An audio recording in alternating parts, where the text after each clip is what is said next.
자, 이게 이제 말씀드린 이제 그 갈등이거든요. 방금 말씀드린 아날로그와 디지털 이 사이. 그래서 여러분들이 좋은 거는 섞을 수 있는 경우도 있죠. 그러니까 뭐 스케치는 손으로 하고 스캔을 한 다음에 컬러링을 뭐 이렇게 해준다든지. 예를 들어서 꼭 저희가 막 예술을 그려야 되는 건 아니잖아요. 예술을 그려가지고 뭐 전시를 해야 되고 이런 게 아니잖아요. 저희는 일상생활에 있어서 자기의 감성과 기분을 종이에 옮길 수 있는 작업을 하는 거기 때문에 뭐 여러 가지 이 중간 사이에서 혼란스러워하지 마시고 이렇게 쭉 진행해 나가시면 좋습니다.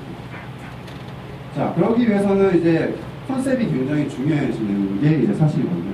디지털과 아날로그에서 방황하시는 것보다는 그거보다 더 잘 이길 수 있는 게 바로 컨셉이죠. 어떻게 보면 하나의 목적이 되는 거니까. 예를 들면은 뭐 디자인 같은 경우는 컨셉을 잡고 인생에서도 뭐 인생 컨셉이 있으면 좋겠죠. 그러니까 목적이 있고 거기 그 목표를 설정한 다음에 거기에 대한 과정을 이렇게 나아가시면은 그림이 전부 다 스토리 라인이 가질 수밖에 없어요. 그냥 막연히 그리는 것도 좋지만 예를 들어서 그냥 인물화를 그린다고 보면은 그 인물의 대상, 사랑하는 사람의 대상, 그 대상을 옮겨 그리면서 그 감성을 넣고 뭐 이렇게 되는데 그러니까 그런 컨셉에 관련된 거를 굉장히 중요하게 생각하시면 될 것 같네요. 그러니까 왜 그리는지를 잘 생각하시는 게 좋은 거죠.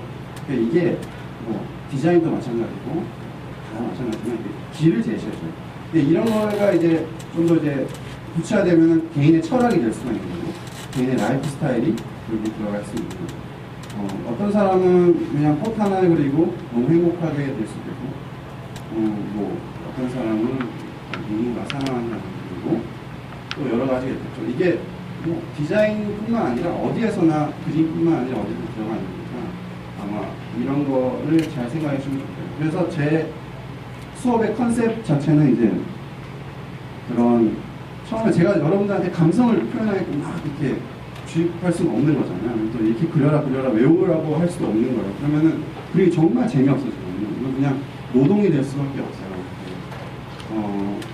제가 하는 수업의 이 컨셉 같은 경우는 좀 더 원리적으로 이해를 바탕으로 하는 거니까 아마 초보들한테 혹은 이제 골방에서 이제 열심히 말씀하시는 분들이 좀 더 발전하는 기회가 될 수 있을 거라고 생각을 하고 있습니다. 자, 그러면은 이제 제가 여기서 그리는 그림들이 제 홈페이지 제 그림들도 마찬가지고 여러분들이 앞으로 하실 것도 일종의 습작이에요. 습작이 뭐냐면은 연습을 하는 거죠. 연습이라는 거는 그 하나 자체가 작품이 될 수는 없다고 생각해요.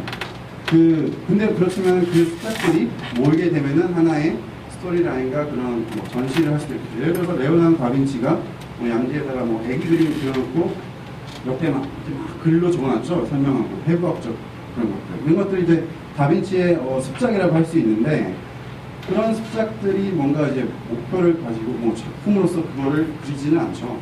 한마디로 연습을 하게 되는 거예요. 여러분들도 이제 연습을 이제 앞으로 하시게 되실 텐데, 제가 수업하면서 느끼는 거는 온라인도 수업을 했지만 오프라인 같은 경우는 이제 그리고 계시면 제가 씩 지나가면은 다들 이렇게 하시거든요. 너무 창피한가 봐요. 근데 그 마음을 저도 이해할 수 있겠는데, 습작이라 생각하시고 연습이라 생각하시면은 굉장히 가벼워져요. 그냥 막 그려도 되는 거예요. 어차피 숙련이 필요하다 그랬죠. 그냥 막 그리면은 자연스럽게 이게 나타나게 돼 있거든요. 그러니까 연습이라고 생각하시고 습작이라고 생각하시고 수업을 들으시면 좀 더 마음이 편하지. 제가 이 수업을 들어서 제가 예를 들어서 뭐 과제를 내준다. 만약에 기회가 돼서 더 다른 커리큘럼을 듣게 되신다면은 뭐 어떤 주제를 그렸을 때 이걸 작품으로 그려야지.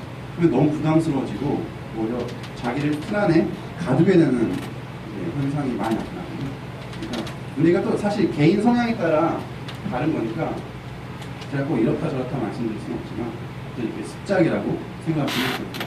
자, 그러면 이제 습작이라는 게 계속 설명을 드리는데, 습작이라는 거를 이제 영어로 뭐라고 하냐면은 한번 검색해 보시면 아시겠지만은 이건 제가 이제 그린 습작이거든요. 그러니까 저는 홈페이지 보시면 아시겠지만 이게 그냥 이상한 라인으로 그런 그림들 되게 좋아해요. 그러니까 느낌이 살아나거든요. 그러니까 그런 그림들은 거의 5분 안에 다 끝나는 그림들인데 뭔가 이제 제 느낌을 표현할 수 있어서 뭔가 그런 그림들도 좋아요. 그러니까 한 달 넘게 그린 그림들은 왠지 좀 너무 좀 정형화되는 느낌이 있어서 저도 어차피 약간 입시를 좀 지나온 사람이라 그런 게 좀 싫었거든요. 근데 이제 이런 거 같은 경우는 습작이라고 할 수 있는 거예요. 공부를 하는 거죠.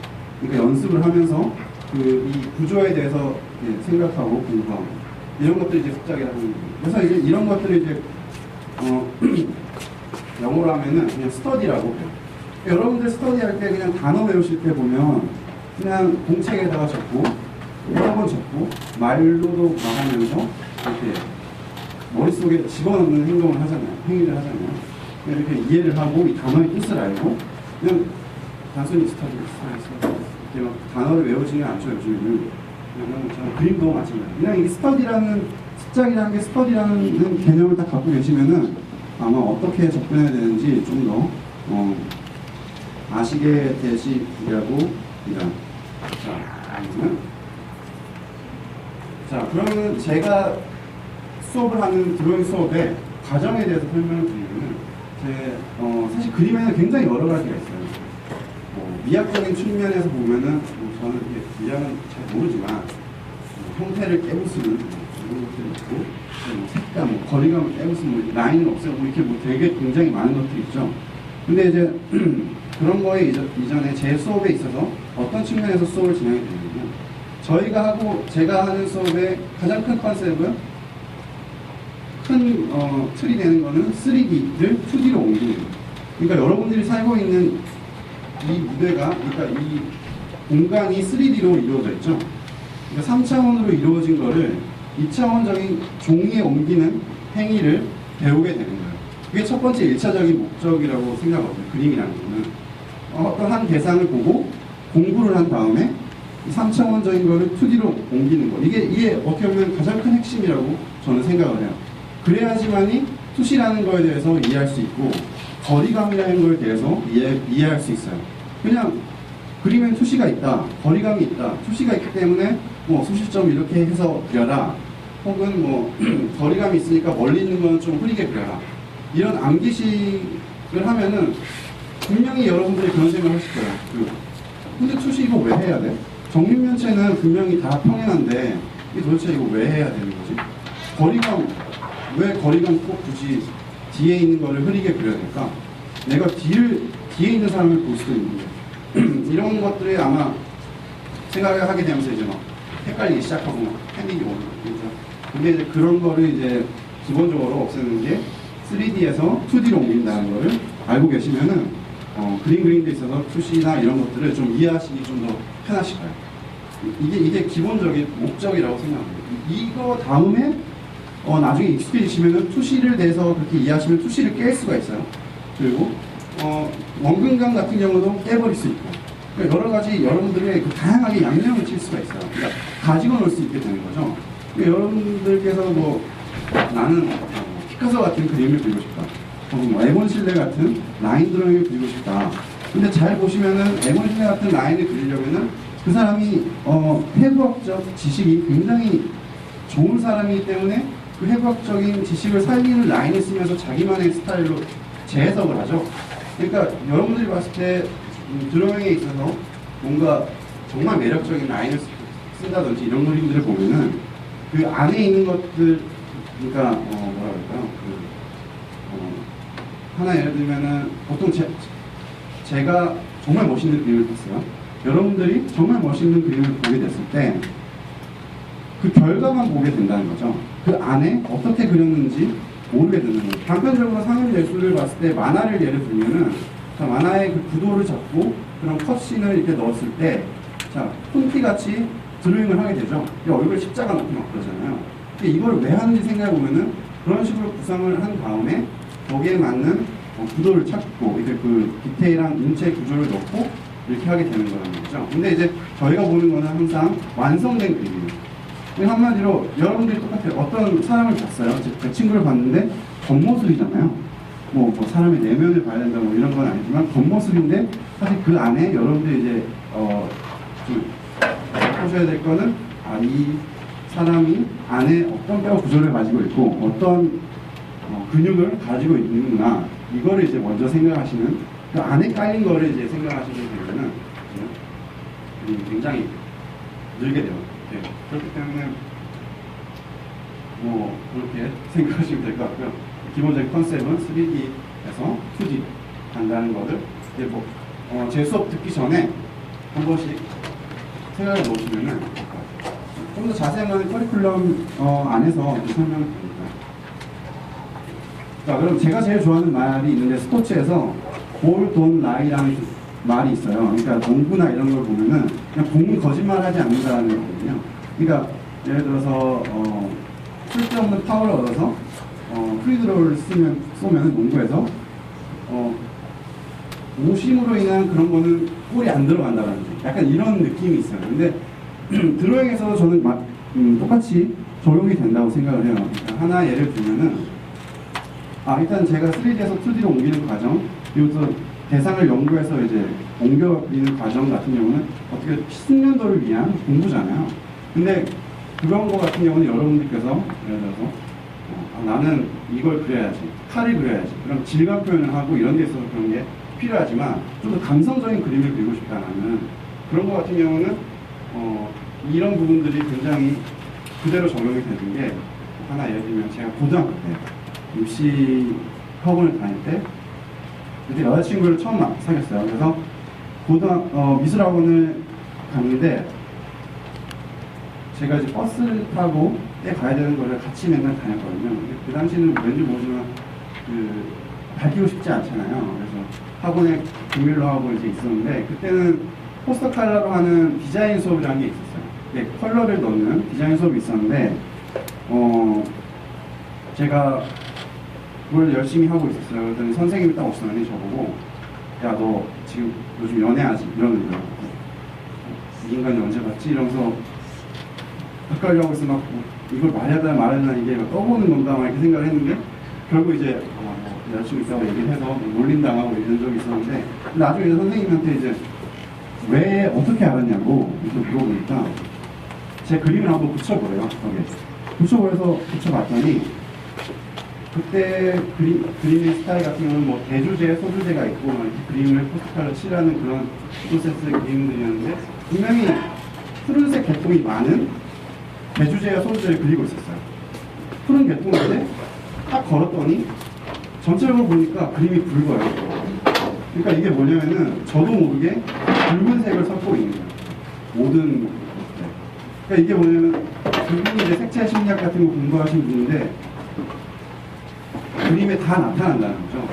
자기의 감성이나 감정 상태가 나타난다는 거죠. 그래서 정말 신기하죠. 그래서 대학교 때도 수업을 들으면 색채 무슨 자기 말로는 자기가 대가라고 하시는 분이 계셨는데 색채는 특히나 그림에 있어서 그런 예술은 거짓말을 하지 않는다는 거죠. 그러니까 즐거운 그림을 그리면 즐거울 때 즐거운 그림을 그리거나 즐거울 때 슬픈 그림을 그리거나 잘 보면은 그런 것들이 감정 상태가 녹아난다는 거죠. 그래서 드로잉은 거짓말을 하지 않아요. 여러분들께서 저한테 옛날에 뭐 싸이월드 이런 거 하면은 다이어리에 막 적잖아요. 그거 보면은 뭔가 감성적인 자기의 감정들을 이렇게 전달하기 위해서 글을 빌리는 거잖아요. 그런 행위가 저는 굉장히 좋다고 보거든요. 그렇기 때문에 문학이 같다라고 뭐 이런 예술이 같다라는 거죠. 여러분들이 그림을 어느 정도 그려서 제가 이제 뭐 대상을 그릴 수 있는 거를 알려드려서 잘 캐치를 하셔서 자기만의 어떤 그림을 그리신다면은 우울하다고 해서 우울한 그림을 그리실 필요는 없는 것 같아요. 그러니까 자기가 힘들 때 그림을 그린 거, 기쁠 때 그림을 그린 거를 비교해 보면은 분명히 차이가 날 거예요. 근데 남들은 못 알아볼 수도 있어요. 그렇지만 예술이라는 게 그런 거잖아요. 남들을 위해서 그리는 게 아니기 때문에 그때 상황을 내가 그림으로 그리는 거니까 10년 뒤에 그때 그림을 자기가 낙서라도 보게 되면 그때 감정이 되살아날 수 있겠죠. 그러니까 이런 것들이 굉장히 그림의 매력이라고 생각을 해요. 그러니까 드로잉은 거짓말을 하지 않으니까 그냥 즐기시면 좋을 것 같아요. 가장 큰 그림에 있어서 특징이 그림은 정답이 없죠. 정답이 없기 때문에 사실 누구나 즐길 수 있다고 생각해요. 근데 사실 상업적 예술이 노출돼 있고 뭔가 그림 자체를 문학적으로 이렇게 뭐 좀 시대적으로 이렇게 풀려고 하죠. 그러다 보니까 그림이 좀 벽이 높아져. 사실 제가 좋은 그림에 대해서는 조금 이따 설명드리겠지만 그런 부분들이 여러분들이 맡고 있는데 제 수업 들으시는 분들은 그거를 일단 깨셨으면 좋겠어요. 제가 그렇다고 해서 여러분 감성을 표현하는 방법을 뭐 창의적인 방법을 약분 커리큘럼으로 표현할 수는 없겠지만 그런 거를 알고 들으시면은 뭔가 잘 되지 않을까 생각이 듭니다. 자, 그럼 이제 좋은 그림에 대해서 설명을 드릴 텐데, 그럼 과연 좋은 그림이 뭘까를 생각이 들겠죠. 잘 그린 그림. 그림 답이 없다 그러는데, 그러면 좋은 그림이 과연 뭐냐? 뭐 어떻게 그린 그림이 좋은 그림이냐? 저는 개인적으로는 그렇게 생각을 해요. 스토리 라인이 있는 그림은 좋은 그림이에요. 예를 들어서 예술가의 작품 같은 경우는 사랑하는 사람을 그린다든지, 뭐 시대상 이렇게 드로잉하는 뭐 에곤 실레 같은 사람 보면 그 자기가 인생에 살았던 그런 스토리 라인들이 그림에 묻어나 있죠. 그래서 그런 그림들이 사실 좋은 그림이라고 생각해요. 제가 굉장히 감동받은 그림이 뭐였냐면요. 제가 아버지가 이제 책을 보여주셨는데 저희 아버지가 손재주가 있으시거든요. 그래서 책을 하나 보여주셨는데 그냥 일반 책이에요. 일반 책인데 페이지를 넘기니까 오른쪽 구석 모퉁이에 구석탱이에 이제 그 어머니가 저를 제 갓난아기 때 엎으시고 설거지하는 모습을 스케치가 남아 있어요. 근데 그게 그 상황 설명을 이제 아버지가 해주시는데 내가 이제 나를 모시고 책을 읽고 있으시는데 저기 옆에서 이제 어머니가 이제 설거지 하시면서 나를 안고 이렇게 하시면서 설거지하는 모습이 너무 이뻐 보였다는 거예요. 그 순간을 그렸다는 거죠. 그러니까 그 그림 자체가 저는 너무 아름답게 느껴집니다. 그냥 스토리 라인이 들어있기 때문에 그게 예를 들어서 제가 나이가 더 먹고 한 50대가 되고 제 아기가 생기고 나중에 손자가 생겼을 때도 그 그림을 보게 되면 그때 기억이 그냥 타임머신을 타고 가겠죠. 그때 기억이. 그러니까 좋은 그림이라는 건 그런 것 같아요. 여러분들은 삶에 있어서 희노애락이 다 있을 거예요. 있어서 뭐 오늘은 기뻤고 오늘은 친구 때문에 빡쳤고 뭐 여자친구랑 헤어지고 남자친구랑 헤어지고 내가 차고 뭐 이런 거 많잖아요. 그러니까 뭐 맛있는 음식을 먹고 근데 그런 거를 이제 남겼을 때 하나의 기록이 된다는 거예요. 그러니까 그림이라는 거는 어떻게 보면은 제일 처음에 동굴에다가 이제 사냥한 거 이렇게 막 벽화를 그리는 거에서부터 시작을 한다면은 뭔가 언어 이상의 저는 메시지를 남겨줄 수 있다고 생각해요. 그러니까 하나 더 매력적인 게 내가 그 그림을 봤을 때 내가 그려서 다른 사람도 그림을 봤을 때 또 다른 커넥션이 있을 수 있다는 거죠. 그런 게 바로 그림의 매력이라고 생각하거든요. 그러니까 여러분들께서 제가 바라는 거는 여러분들이 물론 제가 대상을 보고 그리는 거에 대해서 알려드리겠지만 그렇다고 해서 뭐 엄청 잘 그러니까 뭐 잘 그린다는 기준이 원래는 딱 정해진 건 아니지만 제가 말하는 잘 그린다는 건 똑같이 그린다는 거, 그죠? 그런 거에 이렇게 자기의 그 틀을 만들지 않으시고 자기의 그 감정을 표현할 수 있는 행위를 해주셨으면 좋겠는 거죠. 그러기 위한 거를 제가 알려드리는 겁니다. 드로잉 수업이라는 거는 가장 시각적인 예술의 가장 기초에 있어요. 이 드로잉에서 시작해서 패션 디자인, 뭐 일러스트레이터, 뭐 자동차 디자인, 제품 디자인, 유화, 수채화, 소묘, 뭐 건축, 그죠? 이게 다 모든 인테리어, 심지어 푸드까지 뭐 다 이제 펼쳐나가는 기초 예술이거든요. 기초적인 거거든요. 그러니까 1+1을 배우는 거라고 생각하시면 돼요. 그래서 디자인 같은 경우는 머릿속에 자기 아이디어가 떠오르잖아요.